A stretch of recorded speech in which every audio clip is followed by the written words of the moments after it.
A paz do Senhor, sou o pastor J.C. Silva, com um foco na lição sobre o sofrimento do servo, sua morte e ressurreição. Conto com seu apoio financeiro, plante uma semente financeira no meu ministério. Demonstre seu interesse neste canal e também ao conteúdo divulgado aqui. Se destaque como um principal fã, interagindo com animações e comentários personalizados e coloridos que serão exibidos nos vídeos. Escolha uma faixa de investimento clicando no ícone do coração, digite uma mensagem que aparecerá de forma destacada nos vídeos. Estou em oração por sua vida e Deus te recompensará. Se inscreva no canal se você ainda não se inscreveu, acione o sininho para você receber as notificações sempre que houver um novo vídeo.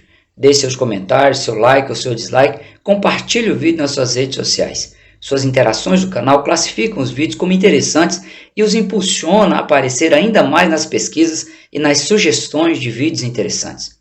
O textuário da lição bíblica de hoje está em Marcos capítulo 16, versículo 6, que diz: Porém ele disse-lhes, não vos assusteis, buscais a Jesus o Nazareno, que foi crucificado.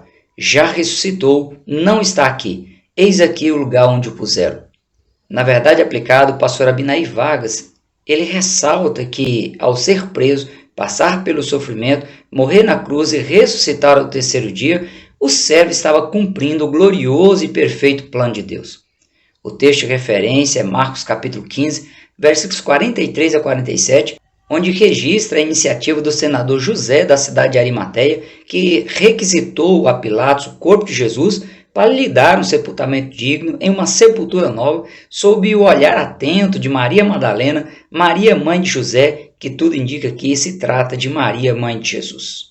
Os percalços experimentados por Jesus iniciou desde seu período gestacional, pois, tendo em vista os costumes da época, Jesus ele correu o risco de morrer no ventre da sua mãe, já que caso José deixasse de receber Maria por esposa, Maria teria sido acusada de relação sexual ilícita e seria apedrejada mesmo estando grávida. Posteriormente, Jesus ainda no ventre materno, ele teve que suportar uma viagem cansativa até Belém de Judá, local onde ocorreria o seu nascimento. Poucos dias após o seu nascimento, Jesus teve que suportar a cansativa viagem para o Egito, fugindo do rei Herodes. Depois ele teve que retornar para a cidade de Nazaré, na Galileia. No decorrer de seu ministério terreno, Jesus ele passou por diversos sofrimentos, a começar pela tentação de 40 dias no deserto, após ele ser batizado, até a sua prisão, sua condenação, sua crucificação e morte, debaixo de muita zombaria, escárnio e muita aflição, conforme predito por ele mesmo aos seus discípulos, em cumprimento aos relatos proféticos a seu respeito. O sofrimento do servo Jesus na fase final do seu ministério terreno foi fruto de uma trama liderada pelos principais dos sacerdotes, como também pelos escribas, que, mancomunados com a liderança política da época, que era vassala de Roma, buscavam uma oportunidade de prender e matar Jesus em segredo. Eles só não conseguiram matar Jesus em segredo, pois Deus Pai sempre esteve no controle de todas as situações, na execução e consolidação do plano de redenção da humanidade. Era comum na época perfumar o corpo da pessoa morta com grande quantidade de ervas aromáticas e perfumes, envolvendo o corpo em panos para neutralizar os odores da decomposição e também desacelerar ao máximo possível o processo de decomposição do corpo. Esse procedimento era uma demonstração de profundo respeito e amor pelo falecido. Quando Jesus estava na casa de Simão, o leproso, uma mulher, se utilizando de um frasco de nardo, um perfume original, cujo valor correspondia a mais de 300 diárias de um trabalhador braçal, algo acima de $7.500, acima de R$40.000, a mulher ungiu com o perfume os pés de Jesus e enxugou com seus cabelos. Ao repreender os críticos daquele ato de carinho e respeito, Jesus ele acentuou algumas lições importantes. Jesus sabe reconhecer as ações sinceras que lhe são dedicadas. Existem pessoas que, por seu desapego às questões materiais, aproveitam as oportunidades que têm para honrar a Deus com seus bens materiais. A grande questão é as pessoas aproveitar ou não as oportunidades que têm. No caso aqui dessa mulher e dos seus críticos, essa foi a última oportunidade. Outras duas importantes lições deixadas por Jesus nesse caso são: há pessoas que preferem arrumar desculpas para se apossar do que não é delas, em benefício próprio, do que se dispor a honrar a Deus em suas vidas. A ação daquela mulher era um ato simbólico da preparação do corpo de Jesus para o sepultamento, num reconhecimento claro de que Jesus era o Messias sofredor.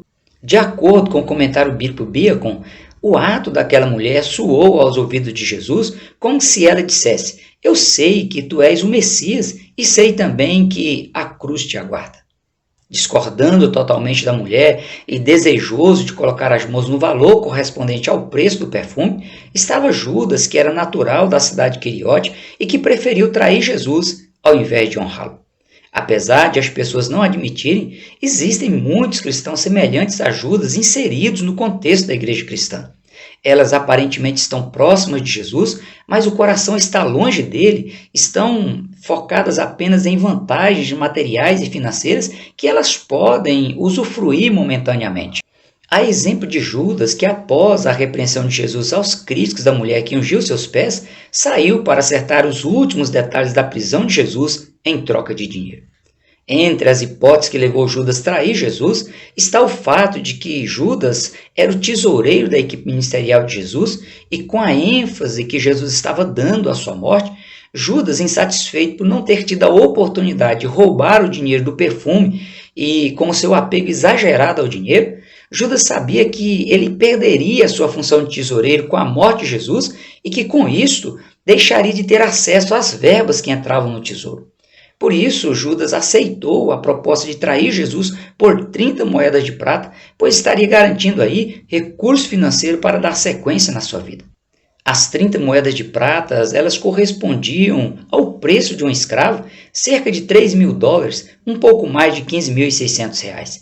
Esse valor foi suficiente apenas para comprar o terreno no qual Judas ele foi sepultado após o seu suicídio. Para o escritor Charles Swindoll, esse tipo de fato ocorre porque o pecado secreto ele transforma a mente e torce os valores de uma pessoa de um modo muito grotesco.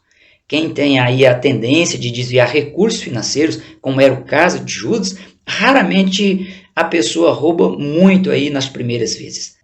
Na medida que o mau hábito de desviar dinheiro se torna uma rotina, a pessoa ela passa a racionalizar o pecado com o objetivo de preservar algum senso crítico de dignidade. A continuidade do ciclo de compulsão em desviar recursos financeiros leva a pessoa a elaborar uma vida de aparência, cuja preocupação é apenas preservar a sua imagem pública, e aí a pessoa passa a viver dessa aparência como se ela fosse verdadeira. Num ato simbólico de sua morte e do derramamento do seu sangue, Jesus ele orientou seus discípulos a prepararem a ceia da Páscoa, sem dizer antecipadamente que essa seria a última Páscoa que eles participariam juntos. Em seus comentários, o pastor Abinay Vargas, ele faz uma conexão da última ceia, da última Páscoa que Jesus participou com seus discípulos, com a morte do Cordeiro, cujo sangue ele foi passado nos umbrais das casas dos hebreus que estavam no cativeiro egípcio e que seriam libertos. Momento em que foi instituída a festa da Páscoa, a festa do ritual de passagem da libertação do cativeiro egípcio para a liberdade rumo à terra prometida. Na noite que antecedeu a libertação dos hebreus, o cordeiro ele foi morto e seu sangue ele foi passado na soleira das portas. Na noite que antecedeu a prisão de Jesus, Jesus, juntamente com seus discípulos, se reuniram para celebrar a ceia da Páscoa e, num ato simbólico do que ocorreu com o cordeiro na instituição da Páscoa lá no Egito, Jesus disse: tomai e comei, isto é o meu corpo. Isto é o meu sangue, o sangue do Novo Testamento, que por muitos é derramado. Em seguida, Jesus revelou aos seus discípulos que aquela seria a última vez que eles estariam juntos celebrando a Páscoa, pois dali Jesus estaria partindo para promover a libertação da humanidade da escravidão do pecado. O servo ele estaria prestes a ser ferido de uma ferida mortal, pela qual viria a óbito físico. Por isso, Jesus ele se apressou em repassar as últimas instruções e os últimos conselhos aos seus discípulos. Mesmo sobre os protestos de Pedro, Jesus lhe advertiu que ele o negaria por 3 vezes antes que o galo cantasse. Quantos problemas, com suas sérias consequências, seriam evitados se as pessoas dessem ouvido às advertências de Jesus? Concluída a ceia da Páscoa com seus discípulos, Jesus ele seguiu para o Monte das Oliveiras para orar no jardim do Getsemane, cuja expressão significa prensa de azeite. Há alguns momentos na vida de uma pessoa que a pessoa deseja ter ao seu lado pessoas amigas, pessoas solidárias para amenizar os seus sofrimentos. Isso ocorreu com Jesus, só que os 3 amigos mais íntimos Pedro, Tiago e João, eles foram vencidos pelo cansaço e nos espaços entre uma oração e outra, quando Jesus voltava para junto deles, Jesus chegando, achou-os dormindo e disse a Pedro: Simão, dormes? Não podes vigiar 1 hora? Jesus por 2 vezes retorna a orar novamente e quando volta a estar com os discípulos, novamente eles estavam dormindo. A angústia era tão acentuada que Jesus, como ser humano comum, passou pelo processo de hematidrose que o levou a suar grandes gotas de sangue, chegando a cogitar a ideia de retroceder e não passar pela cruz. Mas Jesus decidiu orar e se entregar para que a vontade de Deus Pai prevalecesse. Jesus voltou pela 3ª vez para junto de Pedro, Tiago e João e disse-lhes: Dormi agora e descansai. Basta, é chegado a hora. Eis que o Filho do Homem vai ser entregue nas mãos dos pecadores. Levantai-vos, vamos, eis que está perto o que me trai. O evangelista João Marcos destaca que, falando ele ainda, veio Judas, que era um dos 12, da parte dos principais dos sacerdotes e dos escribas e dos anciões, e com ele, juntamente com Judas, uma grande multidão com espadas e porretes. Imagine a dor, o sofrimento de ver uma pessoa que sempre esteve próxima, compartilhando os momentos de alegrias e também momentos de dificuldades da vida, agora liderando um levante, uma perseguição mortal. Ainda que Jesus, pela ação do Espírito Santo na vida dele, soubesse que Judas era o traidor, imagino que no fundo, Jesus torcia para que Judas mudasse de ideia. Logo Judas, aproximando-se de Jesus, disse: Eu te saúdo, Rabi, e beijou-o. Jesus, porém, lhe disse: Amigo, a que vieste? Então, aproximando-se deles, lançaram mão de Jesus e o prenderam. Jesus lhe disse: Judas, com um beijo traz o Filho do Homem? Imagine a dor, imagine o sofrimento de se ver traído por uma pessoa amiga. O julgamento e a condenação do servo no Sinédrio, que era o superior tribunal religioso da época, no tribunal político e também no júri popular, nesses 2 últimos presidido por Pilatos, o julgamento, realizado nas 3 instâncias de forma irregular, fraudada, sem nenhuma prova de ilícito criminal, pondera o pastor Abinay Vargas em seus comentários. Esses julgamentos revelam quão perverso é o coração humano. Como não haviam de que acusá-lo, buscaram aí falsos testemunhos e como tais testemunhos não se sustentaram, chegaram ao ponto de se responsabilizarem pela morte de Jesus, assumindo a culpa pelo derramamento do sangue daquele inocente sobre eles e também sobre os seus descendentes. A única coisa que acharam para o acusar foi de ele se declarar filho de Deus, e isso só foi possível porque eles ignoraram o contexto geral das Escrituras que prenunciaram a vinda e o ministério do Messias. Ao acusá-lo de blasfêmia, o sumo sacerdote ele conseguiu o apoio que precisava para sentenciar Jesus à morte. O próprio Pilatos, que presidiu o julgamento no tribunal político e no júri popular, reconheceu diversas vezes não ver em Jesus crime algum, mas acabou cedendo à pressão popular e entregou Jesus para ser crucificado em troca da liberdade de Barrabás, que era um criminoso contumaz. A crucificação do servo elevou o sofrimento do servo ao extremo, pois devido ao cruel processo ao qual era submetido uma pessoa condenada à cruz, diz os historiadores que era como se a pessoa sofresse a dor de morrer 1000 mortes. Levando em consideração ainda que, ao morrer na cruz em substituição à humanidade, Jesus ele recebeu sobre si o pecado de toda a humanidade, era como se uma pedra com tonelada de peso tivesse sido colocada sobre os ombros de Jesus e além de ele ter que sustentar o peso do próprio corpo na cruz, que o levava à exaustão física, Jesus teve que suportar o sobrepeso do pecado da humanidade sobre si. Para intensificar o sofrimento físico, emocional e moral de Jesus, vestiram Jesus com uma veste na cor de púrpura, um tom de vermelho vivo entre a cor do violeta e do vermelho comum, para zombarem da realeza de Jesus. Colocaram uma coroa de espinhos venenosos, extremamente duros e pontiagudos, com até 2,5 centímetros de comprimento, que além de provocar dores horripilantes, fizeram a cabeça e o rosto de Jesus inchar e se deformar. Proferiram palavras de saudação a Jesus em forma de zombaria à sua realeza. Não bastasse os espinhos ferindo a cabeça de Jesus, bateram com uma vara sobre a coroa de espinho para que os espinhos adentrassem ainda mais na cabeça de Jesus, provocando mais intensa dor possível. Escarneceram de Jesus, com o objetivo de humilhar Jesus e dizer que ele era incapaz de carregar a cruz. Obrigaram a Simão, que era natural da cidade de Cirene, a ajudar a carregar a cruz rumo ao cavalo. Tentaram forçar Jesus a beber vinagre misturado com mirra, uma espécie de anestésico, numa tentativa de dizer que Jesus só suportou a cruz porque havia tomado medicação para reduzir a sua dor. Jesus se recusou. Chegando no Calvário, fixaram os pregos nas pernas de Jesus e também nos seus pulsos, crucificando-o. Em seguida, levantando aí a parte superior da cruz, empurrou a cruz no buraco. Imagine a dor sentida por Jesus no impacto do madeiro quando atingiu o fundo do buraco. Essa cena horripilante que ocorreu com a pessoa que te amou tanto ao ponto de te substituir na cruz do Calvário deve te levar a odiar o pecado. Foi por causa do pecado que afasta o ser humano de Deus que Jesus teve que pagar todo o preço para redimir a humanidade, resgatá-la, libertá-la da maldição do pecado. No brado dado por Jesus na cruz, o termo grego utilizado por Jesus e traduzido por estar consumado foi tetelestai, que significa pago está todo o preço.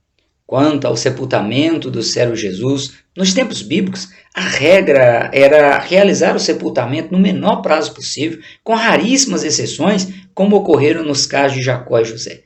Como descrito no textuário da reflexão bíblica de hoje, em Marcos capítulo 15, versículos 43 a 47, o senador José da cidade de Arimateia requisitou a Pilatos o corpo de Jesus e, após Pilatos constatar o óbito físico de Jesus, permitiu que o corpo fosse tirado da cruz para que fossem feitos os preparativos conforme o costume da época e fosse oferecido a Jesus um sepultamento digno.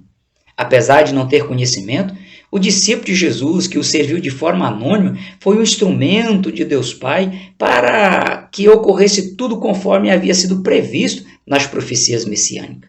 A pedra colocada na entrada do túmulo, selada e vigiada por soldados romanos, era para dificultar o acesso dos discípulos ao corpo de Jesus e evitar que o corpo de Jesus fosse roubado. Mesmo porque o próprio Cristo havia dito que ao terceiro dia ele haveria de ressuscitar. As autoridades religiosas e políticas da época inutilmente fizeram de um tudo para evitar que isso ocorresse. Para espanto de uns, surpresa de outros e alegria dos servos e servas de Jesus Cristo, o texto bíblico diz: Maria Madalena, Salomé, Maria, mãe de Tiago, compraram aromas para irem ungí-lo, e no primeiro dia da semana foram ao sepulcro, de manhã cedo, ao nascer do sol, e olhando viram que já a pedra estava revolvida, e era ela muito grande. E entrando no sepulcro, viram um jovem assentado à direita, vestido de uma roupa comprida e branca, e ficaram espantadas. Porém ele disse-lhes: Não vos assusteis, buscai a Jesus o Nazareno, que foi crucificado. Já ressuscitou, não está aqui. Eis aqui o lugar onde o puseram. Mas ide, dizei a seus discípulos e a Pedro, que ele vai adiante de vós para a Galileia, ali o vereis como ele vos disse. Como exemplo de fidelidade, de comprometimento, resiliência e superação, as mulheres foram as primeiras a testificarem a ressurreição de Jesus, as primeiras a ter contato com Jesus ressuscitado e as responsáveis em dar a notícia aos demais discípulos de Jesus. Por amor ao dinheiro, Judas Iscariotes se aliou aos inimigos de Jesus e o traiu, entregando o servo para ser preso, condenado e morto. Apesar de humanamente Jesus ser temido e desejado não passar pela cruz, tudo o que ocorreu com ele fez parte do perfeito plano de redenção da humanidade, nada foi por acaso, nada foi por acidente, e o próprio Cristo antecipadamente previu tudo, informando e instruindo aos seus discípulos. Como bem observa o pastor Abinaí Vargas em seus comentários, a metodologia, a crucificação e a execução do servo foram um grande conjunto de desmoralização aos direitos humanos. Contudo, Jesus suportou tudo de forma resiliente e ressuscitou ao terceiro dia, cumprindo a sua promessa de que iria se reencontrar com o Pai.